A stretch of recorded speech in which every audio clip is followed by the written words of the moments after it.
Now I want to speak about public housing. HDB is a vital part of the Singapore story. Right from the very start, the PAP government put heavy emphasis on public housing. Here's Mr. Lee Kuan Yew laying the foundation stone at the Cantonment Road Housing Estate in March 1963. This was HDB's earliest projects, one of them. Mr. Lee was convinced that housing would give Singaporeans a stake in our nation's future because, he explained, housing gives more than a sensation of permanence. It is permanent. Then we dig our toes in and we fight. So housing has always meant much more to us than a roof over our heads. It also gives every Singaporean a valuable asset and a powerful reason to fight for our country and our future. Fast forward 60 years, today we have one of the highest home ownership rates in the world. 9 in 10 Singaporeans own our own homes. 8 in 10 live in HDB flats. Our Singaporean identity is deeply intertwined with our HDB flats and towns. These are homes we're proud to own, neighborhoods we raise our families in, and communities we build together. Over the decades, the government has kept housing affordable and accessible for Singaporeans. We price HDB flats at a substantial discount below their market value. We also provide a wide range of generous grants to first-timers, families, and the lower income. COVID disrupted our public housing program. BTO projects were delayed. The shortfall of new flats pushed up prices of resale flats. And MND and HDB have been working very hard to catch up. We are making good progress. So far, HDB has completed and delivered more than 70% of the flats that had been delayed by the pandemic. And we're also ramping up supply. We've launched 50,000 flats since 2021. By 2025, in 2 years' time, we'll have launched another 50,000 flats, making a total of 100,000 flats. With supply catching up, the market is calming down. First-timer BTO application rates are lower, waiting times are shorter, resale prices are gradually stabilizing. Recently, MND announced changes to help Singaporeans with urgent housing needs get their flats earlier. Families with young children and young married couples buying their first home will receive more ballot chances and higher priority in flat allocation. HDB will also launch more BTO flats with shorter waiting times of 2 to 3 years. And we're working extra hard, and I'm confident that we'll get over this hump soon.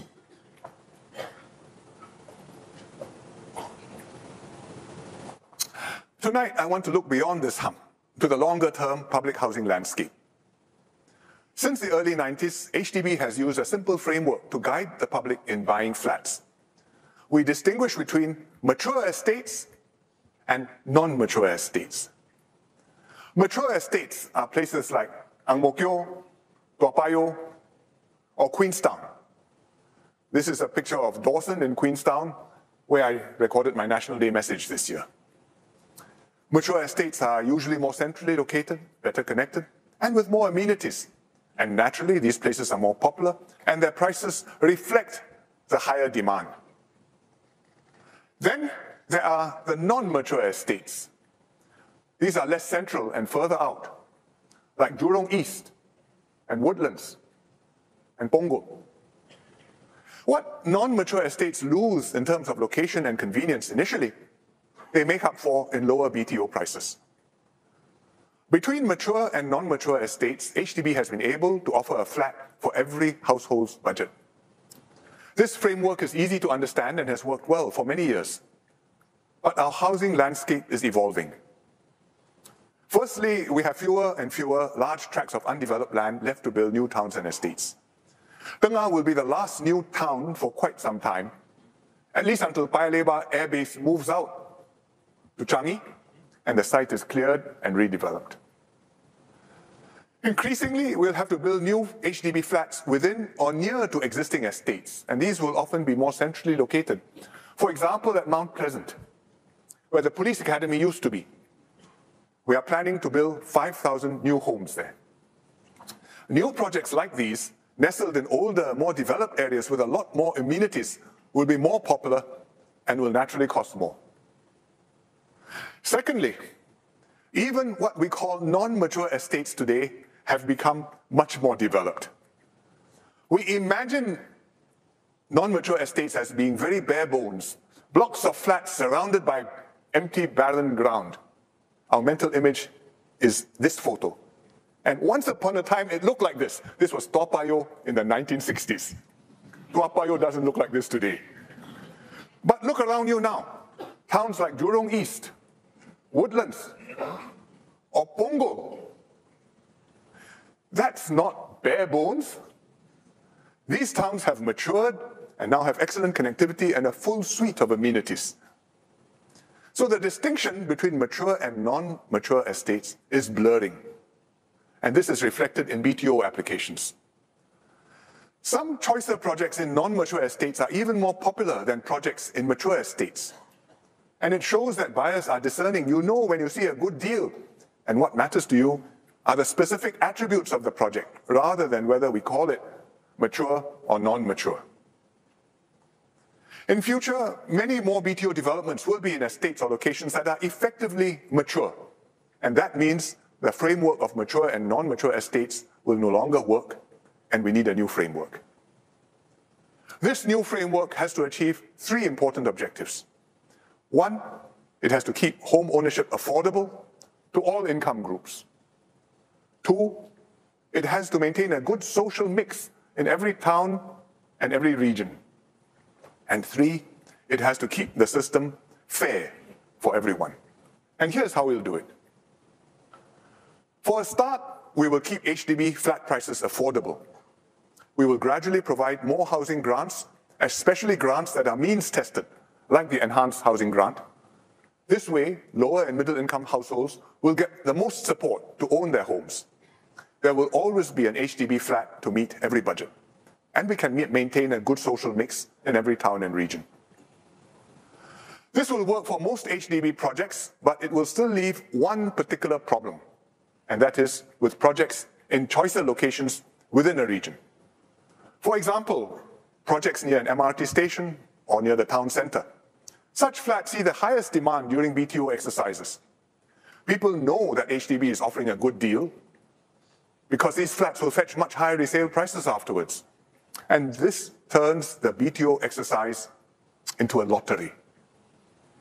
Those who are lucky enough to ballot such a flat stand to reap a windfall upon resale. And this will not be fair to the many more who miss out.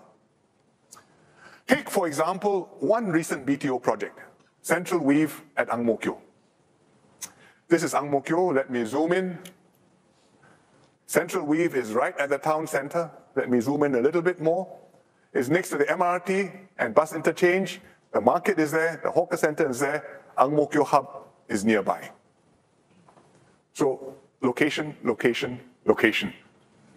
This is an excellent location, it's a highly desirable project, and HDB's selling price had to reflect these attributes.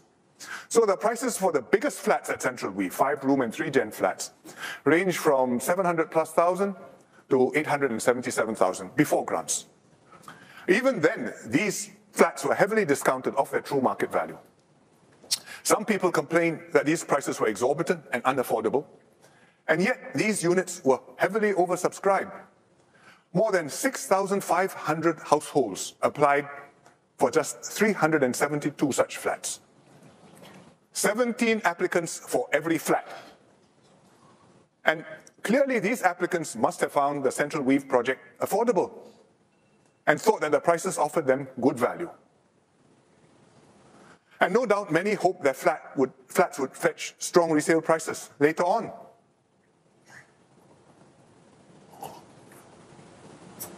So think about it. If you're an HDB CEO sitting down, confronted with this problem, what will you do? You have a dilemma. A dilemma with projects at choicer locations like Central Weave. Should we price them higher or lower?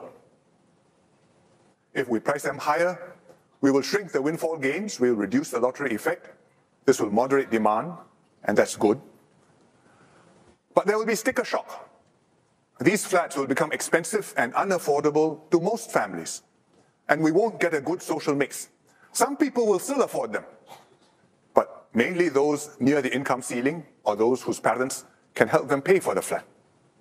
And the result, the precinct will become a higher income enclave. And that is not what we want. But if HDB prices such flats lower, more households can afford them, we achieve a better social mix, that's good. But then we exacerbate the lottery effect, because the potential windfall will be even richer. It's not just tio bei pio, it's tio tau pio. Even more families will try for these flats, and for every one happy, successful buyer, there will be maybe 20, maybe more unsuccessful buyers. And they will be understandably and justifiably frustrated and very unhappy. And this is not fair. So under the present framework, whether we price such flats higher or lower, we cannot fully achieve all three objectives: affordability, a good social mix, and a fair outcome. So what do we do? Central weave is already sold, but we can expect more such situations as we build more flats in existing towns. How do we solve this problem? Our solution is to introduce a new plus model for selling HDB flats at choicer locations, with stricter sale conditions so that we can moderate the prices. And let me explain carefully what I mean. Today, HDB launches BTO projects all over Singapore. We're all familiar with them. Everybody knows the BTO rules. For example, a 5-year minimum occupation period, or MOP, after which the owner can resell the flat. And there's no income ceiling for resale buyers. These are standard rules and apply to what I will call standard projects. In future, most HDB projects will still be standard projects. But within each region, some HDB projects will be in choicer locations. Take, for example, Bayshore in Bedok. This is Bedok town. Bayshore is there. Let me zoom in, and you can see Bayshore is a very good location for homes, because you've got 2 MRT stations, Bedok South and Bayshore MRT stations. Shopping malls will be built in this corner.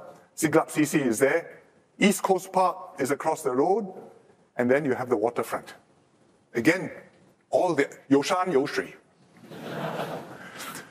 We will have both private and public housing in Bayshore, and the HDB projects will likely be plus projects and will be sold under different rules. HDB will give more subsidies for these plus flats over and above the subsidies for standard BTO flats. This will moderate the price of plus flats and put them within reach of more households. But to make the scheme fair, HDB will also impose more restrictive restrictions, more restrictive sale conditions.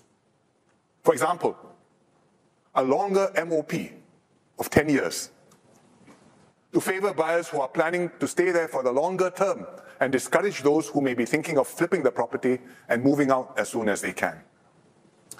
Tighter restrictions when the homeowner resells a plus flat later on, such as a subsidy recovery applied on the resale price. Certain percentage, when you sell the flat, you pay back a certain percentage to HDB to take back the extra discounts you enjoyed upfront since you are moving out. And this is to be fair to other buyers who didn't get these plus flats. Also, there will be an income ceiling on resale buyers, just like how we have an income ceiling on first-time buyers. And this will moderate the resale prices and help to maintain a better social mix, even in the resale market in the longer term. As we build more projects in mature areas, this plus model will help us to meet our 3 objectives: affordability, good social mix, and fairness. I keep on showing you this slide because this is crucial. These are the 3 fundamental objectives, and we must bear that in mind when we think, what is HDB doing? Why is HDB doing this? How does doing this help us to achieve these objectives?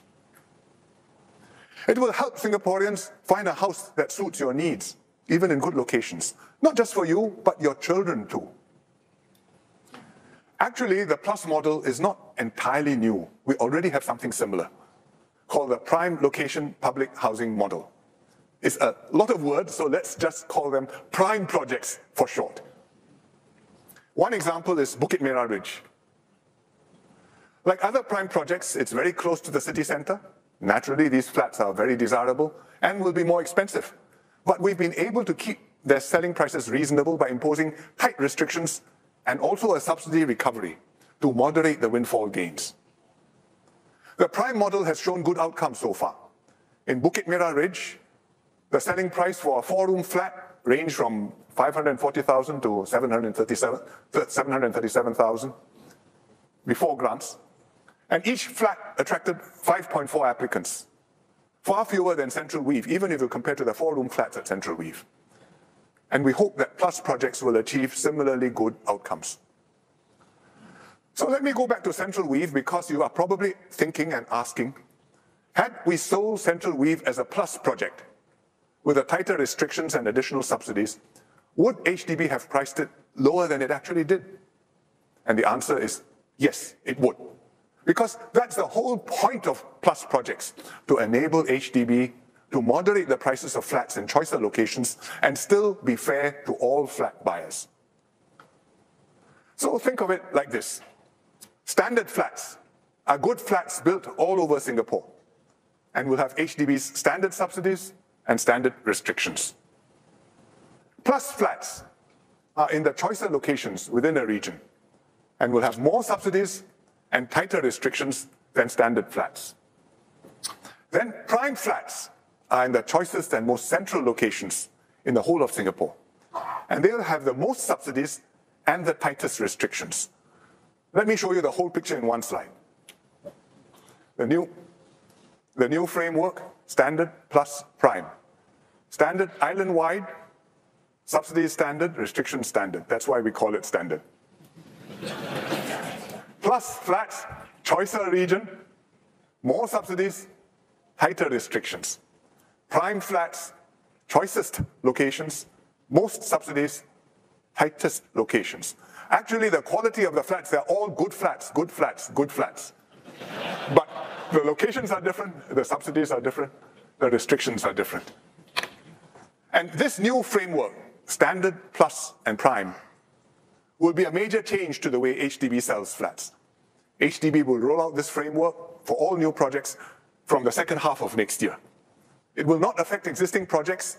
Your current homes or the homes you've already booked will not be reclassified in time to come. We will no longer refer to new projects as mature and non-mature. Instead, we will build a good mix of projects within and across regions to cater to different needs and budgets. And that's how we can fulfill our commitment to keep high-quality HDB flats accessible and affordable to you and to your children for a very long time to come.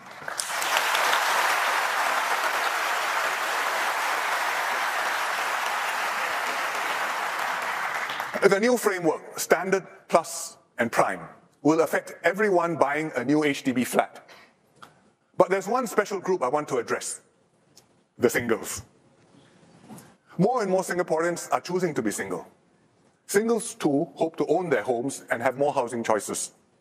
We hear your concerns. Today, first-timer singles can apply for new flats, but only 2-room flexi flats and only in non-mature estates.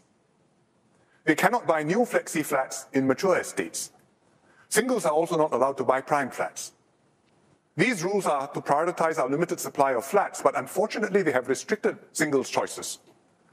And we will do something about this. When we roll out the new framework, singles will be allowed to buy 2-room flexi flats across all types of BTO projects, standard, plus, and prime.